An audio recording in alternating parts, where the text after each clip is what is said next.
So these first few slides are just the same as what were in the previous meeting. And I guess the main thing I want to mention is that I forgot to mention, but it was on every slide and it will be on every slide, is if you have any questions or course suggestions to email me. Many of our classes have been created based on suggestions from families and will continue to be that way. We want to make classes that families want. And so this is just a great way. So if you have an idea or a hope for a future class, don't hesitate to reach out, or just questions about any of the content of these classes. These are the ones being offered this year. There will be some changes next year, some additions, some substitutions. So kind of always changing, but then we're trying to create several classes that are consistent throughout the years, so that they can always be offered. And hopefully that will grow as the years go on too, because last year was the first full year of Aquinas House being open. And so we are definitely growing rapidly, and in terms of enrollment and instructors and courses being offered. And then I was there, I'm very excited about this. This was a suggestion from Dr. Blake for us to have regular prayer, and I like the idea of having it be such that it's just once a week, and it's not, that we're waiting for everybody to log on to a Zoom call, that kind of thing, but it's just that anyone can log on from anywhere and have basically a webinar link, and just know that they're joining together at the same time. Of course, we could just say, hey, let's all in spirit pray at the same time, but then you don't really know if anyone's doing it, right? So this is just the next step in that. And it's also a time to make announcements. So if there's any big Aquinas House announcements, a new class being offered, or things like that, that might be mentioned at that same time too. Mm-hmm. I guess before I go on, well, yeah, let's go ahead and introduce Mrs. Frost, one of our many wonderful Aquinas House instructors who is here with me. Would you like to introduce yourself? And then we together will kind of go through some sample class slides, slides from class and student work.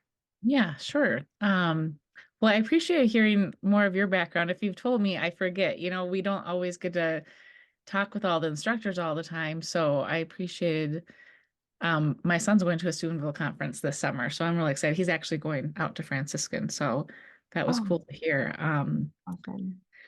So yeah, well, anyways, just a little introduction. And I tell my students this all the time. I didn't become Catholic till I was 21. And so I kind of had the ecumenical experience too. I was raised Methodist and then went to a evangelical free church in high school and college, and then had this dream of going to Notre Dame, though I wasn't Catholic or Irish, but I saw Rudy and I was like, I'm going to go to Notre Dame. And so, yeah, so I graduated from Notre Dame in 2001. And then I went and got my master's in education through their ACE program. And then since then, I've always worked in Catholic education in some degree, kind of, like you say, you move around and, right, that's the beauty of keeping your job at school. That's kind of me too, Yeah. like I mean, primarily stay at home, but I've always had something on the side. Yeah, I've been a DRE, youth minister. I was an interim principal for 1 year, which was my dream job, except that I was having another baby. So, yeah, now we have 7 kids. So that kind of consumes my days, and I'm homeschooling 2 of them. And then the other one's at public and the other are at Catholic school. So kind of a wide variety of educational choices. And, but yeah, I came to Scole, I guess, I think probably through Classical Academic Press. Like I had known of it, their products. And then I realize I'm looking over here. Sorry, now I'm like, because No, it's I okay. You're fine. never know where to look. Yeah, so I can't remember. I just feel like it was Holy Spirit. I was just praying for something that I could do from home. And then, yeah, I started tutoring and then started teaching. Yeah, last year was the first year with Aquinas House. And it's like such a gift and joy. So I love it. And your wealth of knowledge with Catholic history in particular is just really a blessing to the Aquinas House, I think. We have multiple different instructors who have a kind of a specialty within Catholic theology. And so it seems to me, I mean, maybe you feel like, no, my specialty is something else, but it seems to me that your specialty is really Catholic history. And that's such a need. And it's not something that's really taught, at least in my experience, not really taught in religious education, not really taught in Catholic schools even so much. Um, but in homeschooling communities, you can find it quite a bit more. And so to have a live class opportunity with Catholic history, I think is a gift. Yeah. So Yes, I love history. yeah. Was your bachelor's in history then, you said, or It no? was American Studies. American I Studies. Okay. considered history and then I did American Studies and then but of course, as you know, sometimes you learn so much through I probably learned more in the last 15 years than ever because I'm, teaching my own kids and Oh homeschooling. yeah, How come I absolutely. didn't get this book? How come I didn't learn this? And my husband's actually a history major, so we both love, learning more and talking about history and church history in particular. And yeah, so Yeah, it's awesome. I feel like I'm in school when I'm homeschooling my kids, and it's yeah. great. I feel it's just, yeah, it's wonderful. Mhm. Well, awesome. Thank you. Um, yeah, so we both have these ecumenical backgrounds, which makes sense why we're here, where we Yep. are. I just have a couple of slides to kind of give a glimpse into one of my classes this year, Understanding the Catholic Mass. This was a class that came from a suggestion from a parent.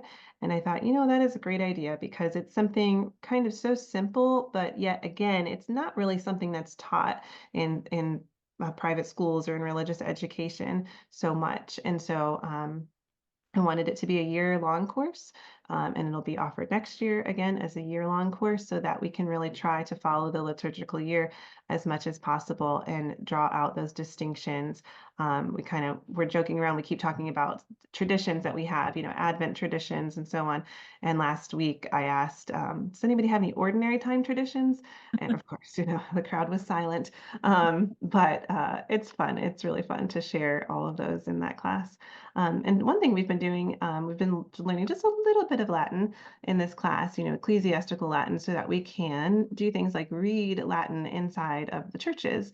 And Mhm. so I've had them have a field trip assignment where they have to find Latin in their church, take a picture of it, and they don't have to translate it. We can translate it in class, and we kind of brainstorm together to try to translate. Some of the passages are very confusing and long, and some they can't find any. Their churches don't have any inscribed, like in this picture here. This is actually where I go to church. Um, and this was a new addition, I heard just a year ago, I guess. We just moved here last summer, but and so I kind of zoomed in and showed them. So, and the word was made flesh and dwelt among us is the translation. And so we go through that. And then here we have the INRI. And so that was a big discovery for them to realize, oh, actually, most of our churches do have Latin, and it's in this little inscription here on the top of our crucifixes. And then just last week, another student submitted this photo, which I thought was absolutely beautiful. And on that, you have this, and this is a zoomed in inscription, um, or zoomed in of the Latin, where you have all three languages of that INRI. Jesus Nazarenus Rex Judaeorum, which is Jesus of Nazareth, King of the Jews, which was, scripture tells us, was actually written in Hebrew, Greek, and Latin. And so this image I thought was amazing, because it has all three. And so often we see it, just the letters, and that's really not what we're told it looked like. So that was really fun to see that and have this was a student submission from their church. I wouldn't have known of this. And so we've had a lot of really awesome organic discussions based on the photos that they've submitted, finding what they found, and then of course we go into it. So this is from class, just explaining what it is, and then challenging them to memorize it, so that if they're ever in a church and someone says, "Hey, what does that mean?" that they're able to actually tell them and tell them where it's from in scripture. So just little tricks that they can keep with them for forever, hopefully. Things that many of us kind of marvel at and just, oh, I wonder what that means. And then you don't ever find out or you don't ever investigate. So that's just a little snippet from that class. And then I put some Well, student work here first. Hopefully I put it on in a decent order for you, Tisha. sure, Um, yeah. Hmm. so tell us what we're looking at here from one of your classes. Okay. So actually, it's funny because we just did this today in my classes. So at the end of each quarter, for their assessment, we do a couple different things. For our history courses, they read a novel and discuss it. And then they also do a history project, and it's kind of wide open. They can choose what they want to do. It just has to be from what we studied that quarter. And so I've kind of opened it up even more this year with like giving them ideas, and I absolutely love it. I tell them this is my favorite day when they present their projects because you can see all their personalities come through and like their pride and their ownership, of like doing this. So the one on the left, this Council of Trent, somebody did a comic strip on the Council of Trent, which we learned took so long and kept getting interrupted. And of course, for our modern world, we start kind of trying to think. We kind of start with 1500. It starts with Columbus and then quickly goes into Reformation, Counter-Reformation. And so I was joking, we're never going to leave the 1600s, you guys. There's just so much going on. And well, the 1500s and 1600s. So somebody did that. And then this is a coat of arms. And not every student, but lots of students chose to design their own coat of arms, because that's for a medieval world that we're in right now. Actually, at the end of quarter two, we just ended. So I like during Advent to not have a lot of homework.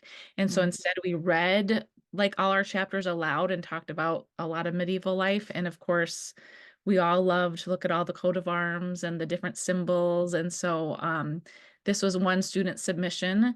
And if I remember right, I don't want to give the name away, but I think she has goats and she loves goats and she Oh, added that to the sign. I The love sign. that. But and then to just today, a couple kids added their coat of arms. So I have really loved seeing just all their projects at the end of the quarter. And actually, as I was driving today, I just had this thought. I'm like, maybe I'll put them together in a booklet. You can go to the next slide because so that they can share it with each other. Of I course, have King done Henry, that. I yeah. have done that for a couple of classes where they all just kind of wanted to look at, and I just made a simple Word document, and I just Okay, put that's all what of I was thinking. their, I Yeah, asked them if it was okay because they really wanted to look at it longer and maybe show a sibling or something. yeah, So yeah, that's a great idea because there's such variability. I can see yeah, already in your class and yeah, what they chose to do, and then that'll give them ideas for the future too. yeah. Yeah.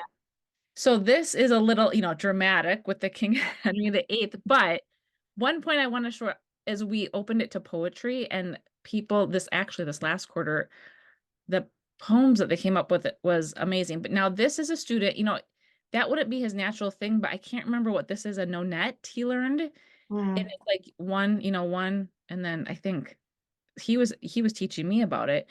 But what I like about it is kind of dramatic.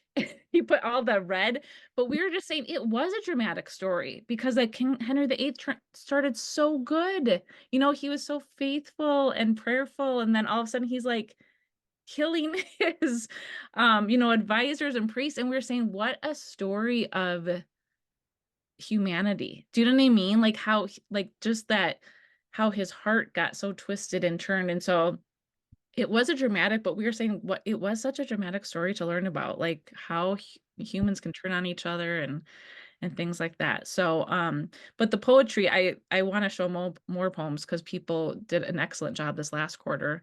The one on this is from our Theology of the Body class, which has been amazing, and I love it.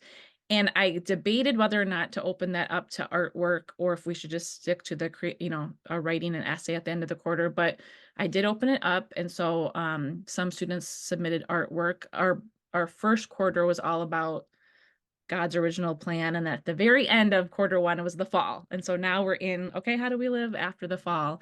And so somebody had submitted this with Eve, again, just kind of getting twisted with the sin and just such a great visual. So I just love us seeing the students' personalities come out in their work.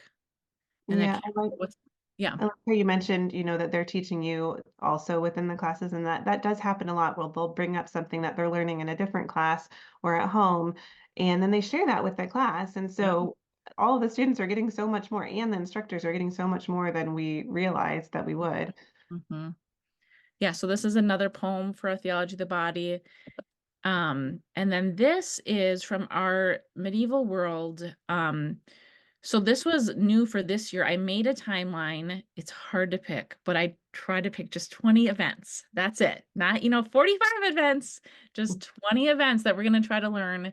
The ones in italicized are like, that's nice if you know them, but we just pick 5 events each quarter that we kind of get familiar with, the date, what's going on.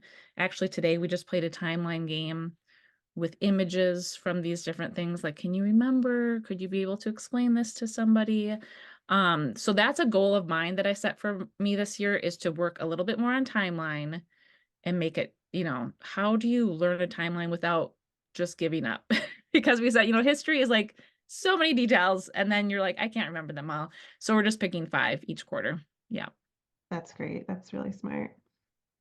And then here's a couple more. And yeah, this is from Theology of the Body. This is all our working definitions. We keep coming up with different definitions, kind of like your elevator speech. If somebody's like, why are you what's theology of the body? Or you have a time, 5 minutes to spend with a family member asking about theology of the body. So we've come up with kind of some different quick and shorter definitions of theology of the body.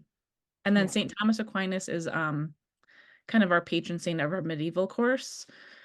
And then St. Elizabeth Ann Seton is the patron saint of our modern world course. Oh, Kind of awesome. call that, and then they read a biography of them for the third quarter of those. Okay. In those Mhm, 2 classes. mhm. Nice. That's wonderful. Thank you. Yeah. So hopefully that gives a good kind of snapshot view into some of our classes. We have other classes, like going back to this slide, science in the Catholic Church, which is very different, than kind of similar to a lot of history in that too, right? But from a different lens.